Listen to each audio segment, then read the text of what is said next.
Halo, kembali lagi bersama Klinik Bimbel. Kali ini kita akan belajar tentang pengukuran besaran.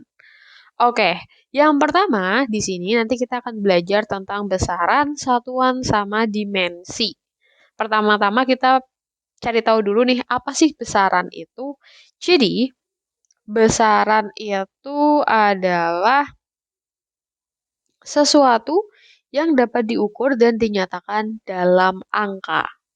Nah, di fisika itu besaran terbagi menjadi dua. Ada yang namanya besaran berdasarkan satuan, kemudian ada lagi besaran berdasarkan nilai maupun arah. Nah, sekarang kita pelajari satu-satu dulu. Yang pertama, besaran berdasarkan satuan. Besaran berdasarkan satuannya terbagi menjadi dua, yaitu besaran pokok sama besaran turunan. Konsepnya kalian harus tahu dan hafal, terutama di bagian besaran pokok.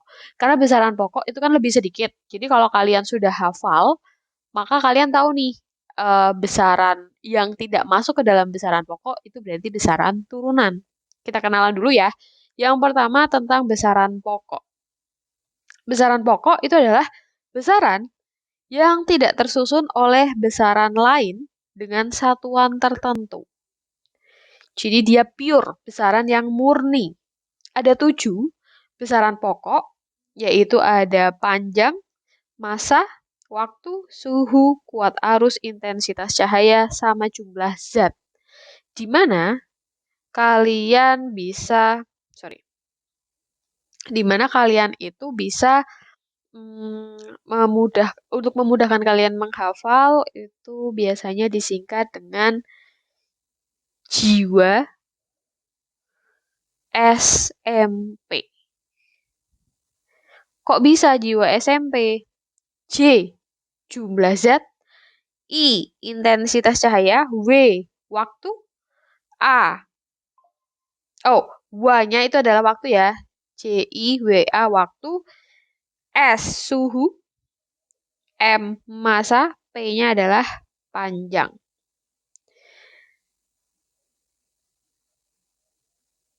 Atau kalau kayak gitu kan berarti cuma berapa? 1, 2, 3, 4, 5, 6. Jiwa SMP jumlah zat. I-nya intensitas cahaya. W-nya adalah waktu. A-nya itu adalah satuan kuat arus. Jadi bisa kalian pecah aja. A itu adalah kuat arus. S-nya adalah suhu. M-nya adalah massa. Dan P-nya adalah panjang. Jadi sudah pas ada 7, memudahkan kalian untuk mengingat ya. A-nya itu adalah satuan kuat arus. Nah, masing-masing kalian juga harus tahu terkait lambangnya. Panjang itu adalah L Latin seperti ini, massa itu M kecil, waktu itu T kecil, suhu T besar, kuat arus itu adalah I, intensitas cahaya itu I besar juga. Ini L kecil ya, ini L kecil. N-nya adalah jumlah zat. Kalau satuannya, satuan SI-nya, kalau panjang berarti meter, massa itu kilogram, waktu sekon, suhu itu Kelvin, arus ampere,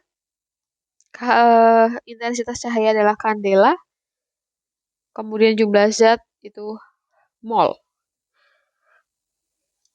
Kemudian untuk lambang satuannya, meter itu M kecil, kilogram Kg, sekon S kecil, Kelvin K besar, ampere A besar, kandela itu CD, dan mol itu tetap mol.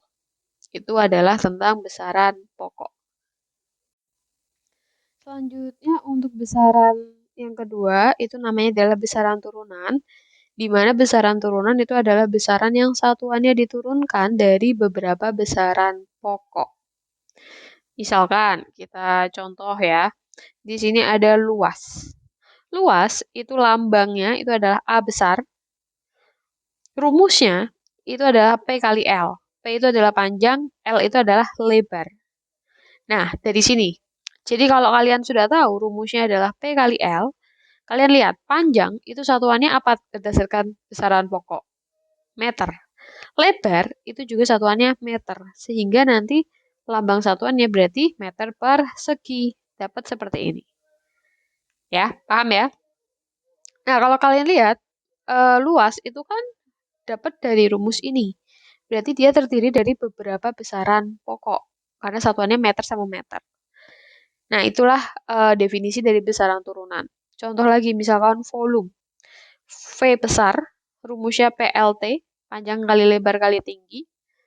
Masing-masing panjang kali lebar sama tinggi itu masing-masing satuannya adalah meter. Berarti meter kali meter kali meter. Maka didapatkan satuan nanti meter kubik. Kemudian massa jenis. Massa jenis itu rho. Rho rumusnya adalah massa kali volume. Massa itu kilo. Volume tadi meter kubik. Ada pernya. Maka satuannya menjadi kilogram per meter kubik. Kecepatan itu V. Didapatkan rumus delta S, perubahan jarak, dibagi delta T, perubahan waktu. Jarak itu meter, waktu itu sekon. Maka satuannya adalah meter per sekon.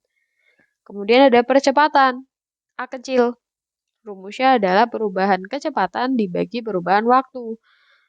Perubahan kecepatan itu tadi meter per sekon. Jadi gini, A sama dengan meter per sekon dibagi delta T sekon. Maka sama aja meter per sekon kali 1 per S. Ini kan S per 1 karena pembagian diubah menjadi perkalian, ini dibalik jadi 1 per S. Maka menjadi meter per sekon kuadrat. Itu adalah asal muasalnya. Lalu gaya itu simbolnya F. Rumusnya adalah massa kali percepatan M kali A. Maka massa itu kilo, A percepatan itu adalah M per S kuadrat. Atau bisa juga kita tulis sebagai Newton, N besar. Kalau usaha, itu W. Rumusnya adalah gaya dikali perubahan jarak atau perpindahan. F-nya tadi kita udah dapat kg M per S kuadrat, sedangkan delta S itu meter, maka menjadi kg M kuadrat per S. Dapatnya dari mana? Nah, ini kalau mau dijabarkan, kan rumusnya F sama dengan F kali delta S. F itu tadi rumusnya kg M per S kuadrat, kemudian dikali delta S itu kan meter. Nah, ini kan sejajar, berarti nanti menjadi kg meter persegi per S kuadrat, atau seperti ini. Atau bisa disingkat, bukan disingkat ya, tapi penulisannya bisa diubah menjadi Joule, J besar. Lalu ada daya, P besar, rumusnya adalah W per T, usaha dibagi waktu. Ini adalah usaha, S-nya ketambahan 1 dari waktu, berarti menjadi S pangkat 3. Atau bisa diubah menjadi W, ya, watt. Kira-kira seperti itu, besaran turunan, lambang besarannya, persamaan dari rumusnya, dan juga lambang satuan.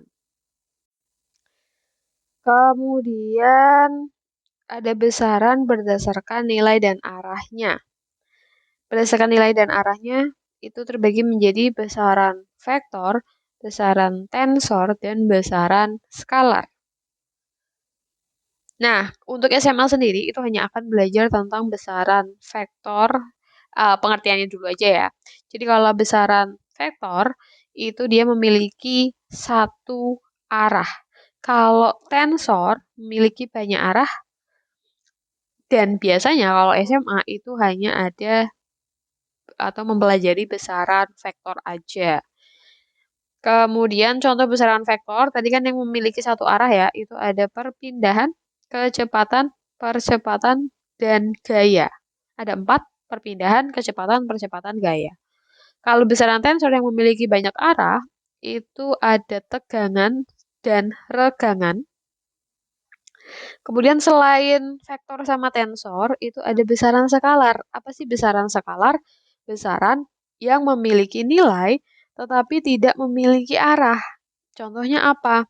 Ada massa, jarak, dan energi. Dia tidak memiliki arah. Jadi mau misalkan ada sebuah benda punya massa 10 kilo. Kalau dia arahnya ke kanan, dia tetap 10 kilo. Ke kiri juga 10 kilo. Maksudnya seperti itu. Oke, berarti terkait besaran kita sudah bahas. Lalu kita lanjutkan tentang satuan. Oke, perlu kita ketahui bahwa satuan itu selalu memiliki nilai besaran. Misalkan, nama satuan itu bisa berbeda-beda di setiap daerah. Misal, contoh, misalkan satuan luas. Kalau di Jawa Tengah kita menyebutnya itu adalah ubin, ya. Kemudian kalau satuan panjang ada inci, foot, yard, feet, dan mil. Itu semuanya adalah satuan panjang.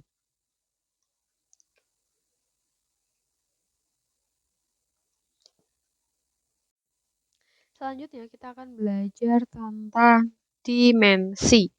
Dimensi itu cara penyusunan besaran. Dimensi biasanya dinyatakan dengan pemberian tanda kurung siku seperti itu atau kurung persegi. Nah, kita wajib tahu dimensi pada besaran pokok. Kita cek satu persatu. Yang pertama, untuk massa itu kan satuannya kilogram. Jadi nanti semua satuan kalau misalkan ada kata-kata kilogramnya, kalian bisa ganti dengan dimensi M. M besar itu dari kata mass, massa, bahasa Inggrisnya. Nah, kalau panjang itu kan meter. Meter itu dimensinya L dari length, ya. Kemudian ada waktu, satuannya sekon. Jadi nanti semua sekon itu kamu ganti dengan T besar. Lalu ada suhu, Kelvin. Nanti dimensinya itu adalah simbol theta. Kemudian ada kuat arus, A besar, ampere. I besar, dimensinya. Intensitas cahaya, itu kandela atau CD. Dimensinya adalah J besar. Kemudian ada jumlah zat. Satuannya adalah mol. Dimensinya adalah N besar.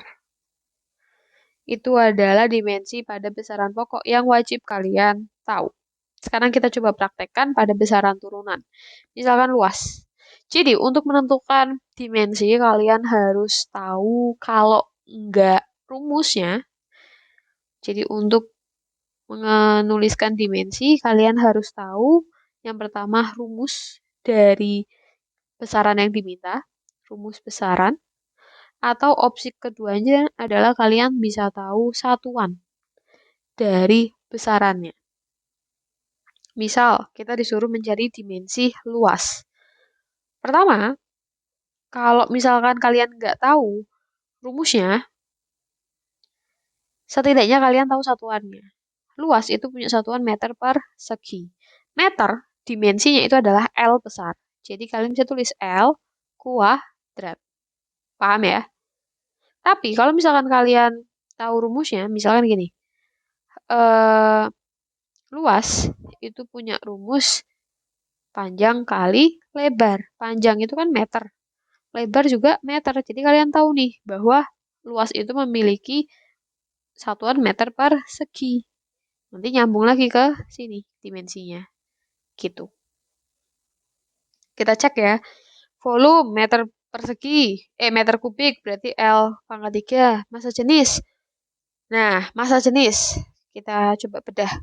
Massa jenis. Rumusnya itu adalah M per V. Massa per volume.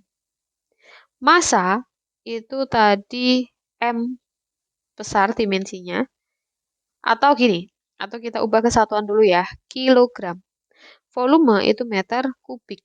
Maka kilogram besarannya atau dimensinya itu adalah M besar. Lalu meter itu adalah L pangkat 3. Nanti kalian bisa menuliskan M, L, min 3. Karena dari bawah dinaikkan ke atas. Maka jadi seperti ini. Paham ya? Ini kecepatan meter per sekon. Meter itu L, sekon itu T pangkat min 1 karena dia ada simbol bagi atau per. Kurang lebih sama, jadi kata kuncinya sebenarnya kalian ada di lambang satuan. Kalau kalian tahu satuannya, sudah tinggal masukkan aja dimensinya. Tapi kalau kalian nggak tahu satuannya, maka diuraikan dari rumus. Seperti itu. Itu adalah kunci untuk mengerjakan atau mengetahui dimensi. Oke, contoh soal. Misalnya di SMP kalian sudah belajar tentang energi potensial. Masih ingat? Iya, energi potensial itu simbolnya adalah EP. Kalian disuruh mencari dimensi dari energi potensial. Nah, misalkan kalian nggak tahu nih, satuannya itu apa? Yang kalian tahu satuannya adalah joule. Tapi kan joule itu tidak mendeteksi dimensi gitu ya. Maka uraikan dulu. EP punya rumus apa? M, G, H. Massa, gravitasi, dan ketinggian. Massa satuannya kilogram. Gravitasi punya satuan sama dengan percepatan, yaitu meter per sekon kuadrat. Ketinggian, kalau kita menginformasikan ketinggian, itu tuh gedungnya tingginya 10. 10 apa? 10 meter. Jadi meter. Maka kita tahu nih satuannya berarti kilogram meter per sekon kuadrat dikali meter. Atau kilogram meter persegi per sekon kuadrat. Sehingga dimensinya kilogram itu M, meter itu L, kuadrat, sekon itu T. Pangkat min 2. Jadi ini itu adalah dimensi dari energi potensial. Sampai situ paham ya? Nah, sekarang kita coba satu lagi. Kalau tadi energi potensial, sekarang kita coba energi kinetik. EK. Energi kinetik rumusnya apa? EK sama dengan setengah mv kuadrat. Ini adalah massa. V itu adalah kecepatan. Angkanya gimana? Abaikan saja, karena kita cuma butuh satuan. Massa itu kilo, kecepatan itu meter per sekon, tapi dikuadratkan. Berarti gimana? Kilogram meter per sekon kuadrat atau kilogram meter persegi per sekon kuadrat, yaitu kilogram meter persegi S-2.